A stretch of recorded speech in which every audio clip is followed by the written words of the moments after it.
Подбирайте себе удобные позы и живите полноценной жизнью.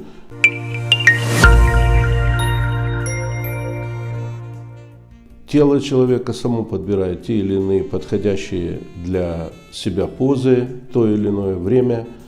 Одному достаточно несколько минут, другому достаточно 10, 15, 20 минут занятий сексом. Поэтому каждая пара здесь выбирает индивидуально для себя необходимые позы и время продолжительности полового акта. В дальнейшем начинается поиск каких-то более интересных вариантов. И тогда, допустим, передается стандартная поза женщины на спине, мужчина на ней. Люди меняют позиции.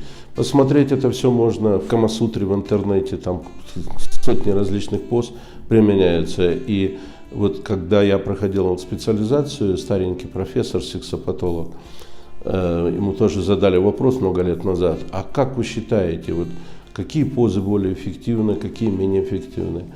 Этот старенький профессор сказал, что все, что делается в постели, оно все разрешено по взаимному согласию партнеров.